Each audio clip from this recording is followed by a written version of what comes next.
आज का हमारा टॉपिक है reamer teamer reaction. Reamer teamer reaction में होता क्या है कि जब हम फिनॉल, क्या है हमारे पास फिनॉल है, इस फिनॉल का रिएक्शन हम क्लोरोफॉर्म के प्रेजेंस में और सोडियम हाइड्रॉक्साइड, एक हमारे पास स्ट्रॉन्ग बेस है, स्ट्रॉन्ग बेस में क्या है सोडियम हाइड्रॉक्साइड है जो कि आपका एक स्ट्रॉन्ग बेस है, और ये क्या प्रोड्यूस करता है एक सोल्यूशन में OH माइनस, इसके प्रेजेंस में रिएक्शन कराते हैं क्लोरोफॉर्म और एक स्ट्रॉन्ग बेस लेते हैं NaOH। तो हमारा जो प्रोडक्ट बनता है वो बनता है कि फिनॉल से सैलिसिलिक एल्डिहाइड, और ये सैलिसिलिक जो एल्डिहाइड बनता है ये इंटर मॉलिक्यूलर हाइड्रोजन बॉन्डिंग की वजह से जो आर्थो पोजीशन पे जो CHO ग्रुप है, जो एल्डिहाइडिक ग्रुप है। अब जैसे हम यहाँ पे जो प्रोडक्ट में नाम ही से ही पता चल रहा है कि यहाँ पे जो हमारे पास ग्रुप है कार्बोनिक ग्रुप, वो क्या है आपका एल्डिहाइडिक ग्रुप है, और जो एल्डिहाइडिक ग्रुप यहाँ पे प्रेजेंट है वो केवल आर्थो पोजीशन पे हमने इसलिए दिखाया है क्योंकि आर्थो पोजीशन ज़्यादा स्टेबल होता है किसे पैरा से, क्योंकि आर्थो पोजीशन पे यहाँ पे क्या हो रहा है कि हम लोग ये जानते हैं कि जो हाइड्रोजन बॉन्डिंग होती है वो 3 एटम के साथ बनाता है, बॉन्डिंग करता है, तो उस बॉन्डिंग हम लोग बोलते हैं हाइड्रोजन बॉन्डिंग। अब ये अगर ऑक्सीजन, फ्लोरीन और नाइट्रोजन तीनों एटम के साथ अगर ये बॉन्डिंग करता है तो इस टाइप की जो बॉन्डिंग उसे हम लोग कहते हैं हाइड्रोजन बॉन्डिंग। अब यहाँ पे क्या हो रहा है कि जो हाइड्रोजन बॉन्डिंग है ये विद इन द मालिक्यूल के विद अंदर ही हो पा रहा है, अलग दोबारा सेकेंड मालिक्यूल से ये रिएक्ट नहीं कर रहा है, बॉन्डिंग का फॉर्मेशन नहीं कर रहा है। ये जो हाइड्रोजन बॉन्डिंग का फॉर्मेशन हो रहा है ये विद इन द मालिक्यूल हो रहा है, इसलिए जो इस हाइड्रोजन बॉन्डिंग को हम लोग क्या कहते हैं इंट्रा मालिकुलर हाइड्रोजन बॉन्डिंग, जो कि आपका क्या होगा स्ट्रांग होगा, स्टेबल होगा।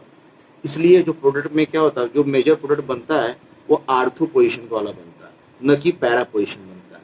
अब आइए इसका हम लोग मैकेनिज्म सीखते हैं।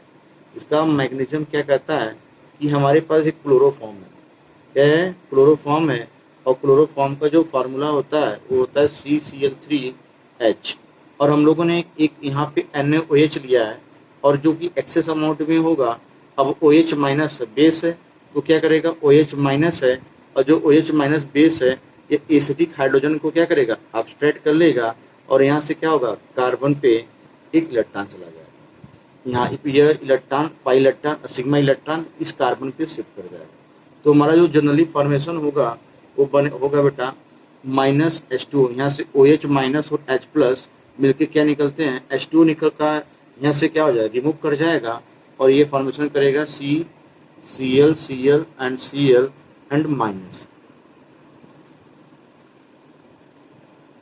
क्योंकि हम लोगों ने ये पढ़ रखा है कि जो भी atom, any atom which gain electron that containing the negative charge, उस पर कौन सा कोई भी एटम हो और वो इलेक्ट्रॉन गेन करता है तो उस पर कौन सा चार्ज आता है नेगेटिव चार्ज होता है। अब यहाँ पे एक इलेक्ट्रॉन इस हाइड्रोजन का और एक इलेक्ट्रॉन एक कार्बन होगा, ये नेगेटिव चार्ज होगा।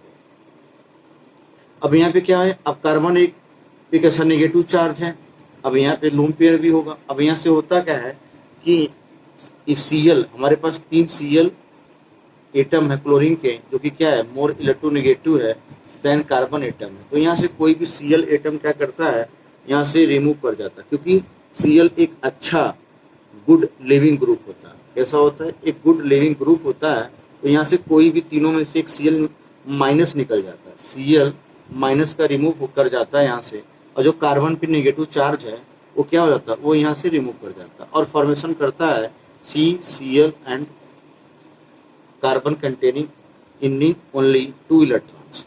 अब यहाँ पे जो कार्बन यहाँ बन रहा है ये क्या कहलाता है, ये लेविस एसिड है। क्या है बेटा लेविस एसिड है।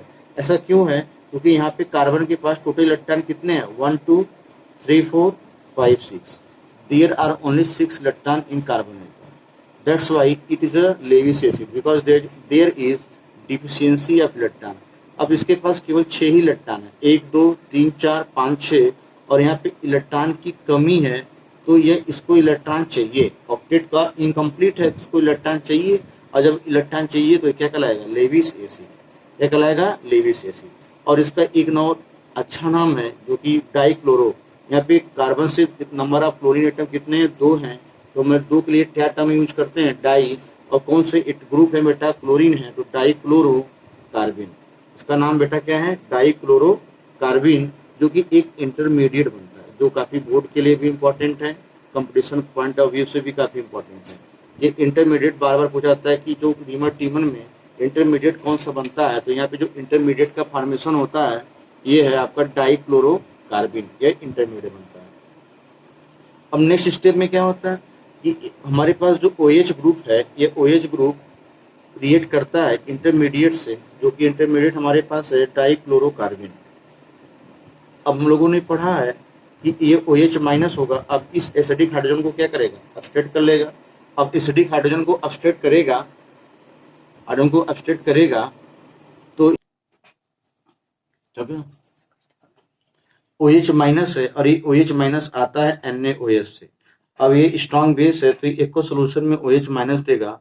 अब ये क्या करता है, एसिडिक हाइड्रोजन को अपस्टेट करेगा और ये इलेक्ट्रॉन, सिग्मा इलेक्ट्रॉन इस पे शिफ्ट कर जाएगा बॉन्ड। अब क्या यहाँ पे होगा, कार्बन के पास निगेटिव चार्ज हो गया और ये एक बना लेता है, ड्यू टू रेजोनेंस की वजह से एक स्टेबल हो जाता है। इसको हम लोग बोलते हैं फेनॉक्साइड आयन। इसका जो नाम है ये कहलाता है फेनॉक्साइड आयन। अब ये फेनॉक्साइड आयन अब होता क्या है, ड्यू टू रेजोनेंस, रेजोनेंस की वजह से क्या करता है, अब यहाँ पे कंजुगेशन है, negative charge sigma bond and pi bond. ये आपका पाई बॉन्ड हुआ, ये हो गया सिग्मा बॉन्ड नेगेटिव चार्ज। अब कंजुगेशन की वजह से ये क्या करता है, नेगेटिव चार्ज यहाँ पे आता है और ये पाई इलेक्ट्रॉन शिफ्ट कर जाता है इस पे, क्योंकि यहाँ पे कार्बन का जो बॉन्ड बनाता है यहाँ पे ऑलरेडी 1 2 3 4 बना रहा है और दो एक निगेटिव चार्ज है, और नेगेटिव चार्ज मीन्स क्या होता है, दो इलेक्ट्रॉन, और ये आएगा एक बॉन्ड का फॉर्मेशन कर लेगा, तो यहाँ पे कार्बन 5 बॉन्ड का फॉर्मेशन करेगा, जो कि पॉसिबल नहीं है। तो पाई इलेक्ट्रॉन वीक होता है, डिलोकलाइज होता है, तो that's why it shifted towards the ortho position. ये आर्थो पोजिशन पे क्या करता है, शिफ्ट कर जाता है और यहाँ पे कार्बन के साथ ऑक्सीजन का डबल बॉन्ड का फॉर्मेशन कर जाता है और यहाँ पे निगेटिव चार्ज प्रेजेंट हो जाता है। अब अगेन यहाँ पे एक हाइड्रोजन हिडन रहता है। अब यहाँ पे अब Cl यहाँ माइनस है, अब इसको इलेक्ट्रॉन चाहिए किसको, ये हमारे पास क्या है, एक इंटरमीडिएट है कार्बिन, इंटरमीडिएट कार्बिन है। अब वहां पे करता क्या है, बोल दे बोल।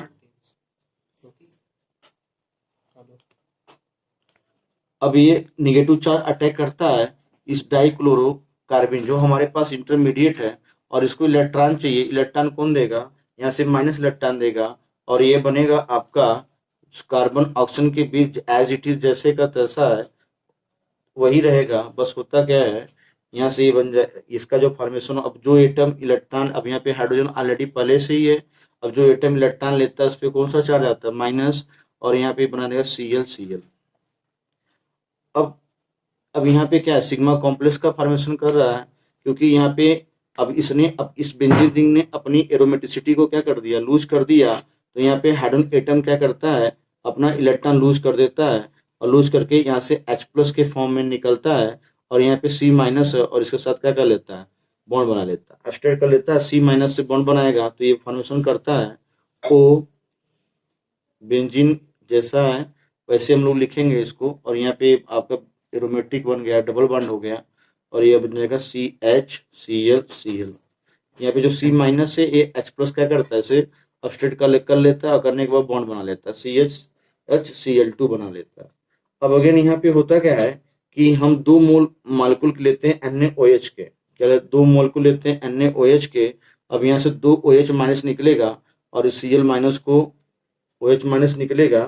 अब क्या करेगा, यहाँ से Cl- निकलेगा और Cl- निकलेगा, क्योंकि Cl- एक अच्छा लिविंग ग्रुप है, Cl- एक अच्छा लिविंग ग्रुप है। अब यहाँ पे OH- आएगा, इस कार्बन से अटैच कर जाएगा, और एक OH- आएगा इस कार्बन से यहाँ पे अटैक करेगा, और एक OH आएगा यहाँ पे अटैक करेगा, और यहाँ से Cl- निकल जाएगा, क्योंकि ये एक अच्छा लिविंग ग्रुप है तो ये बना फॉर्मेशन करता है, फॉर्मेशन करता है CH OH। और एक कार्बन पे दो OH ग्रुप अनस्टेबल होते हैं, तो स्टेबिलिटी पाने के लिए करता है क्या, यहाँ से वाटर के मालिक्यूल रिमूव हो जाते हैं, और जैसे यहाँ से टू वाटर के मालिक्यूल रिमूव होते हैं तो ये बनका जो फॉर्मेशन बनता है कंपाउंड का, वो आपका बनता है ओ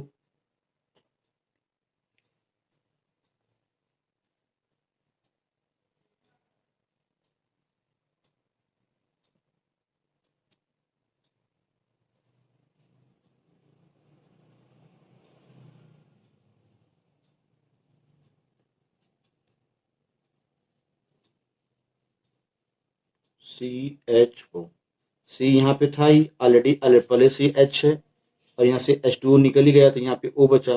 तो कार्बन ऑक्सीजन के बीच बॉन्डिंग कैसे हो जाती है? डबल बॉन्डिंग हो जाती है, क्योंकि कार्बन अपना 4 बॉन्ड पूरा कर लेता है। यहाँ पे 1 2 ऑलरेडी पहले से ही था। OH यहाँ से OH माइनस H प्लस निकलता है तो यहाँ से H2O का रिमूव हो जाता है, क्योंकि एक कार्बन पे 2 OH ग्रुप नहीं स्टेबल नहीं होते हैं। और यहाँ से कार्बन और यहाँ पे हाइड्रोजन ऑलरेडी प्लेस है और कार्बन ऑक्सीजन के बीच बॉन्डिंग डबल बॉन्डिंग हो जाती है कि और ये अपना ऑक्टेट कंप्लीट कर लेता है और 4 बॉन्ड का फॉर्मेशन कर लेता है। अगेन हम लोग करते क्या है, इसका एसिडिफिकेशन करा देते हैं। अब इसका एसिडिफिकेशन कराते हैं तो ये आपका बन जाता है फिनॉल ओ, H प्लस जाके O माइनस से रिएक्ट करके बॉन्ड बना लेता है और ये आपका CHO। ये आपका क्या बन जाता है, मेन आखिरी प्रोडक्ट बनता है, जो कि आखिरी प्रोडक्ट का जो नाम है सैलिसिलिक एल्डिहाइड। सैलिसिलिक एल्डिहाइड, ये आपका कंप्लीट मैकेनिज्म है रीमर टीमर रिएक्शन।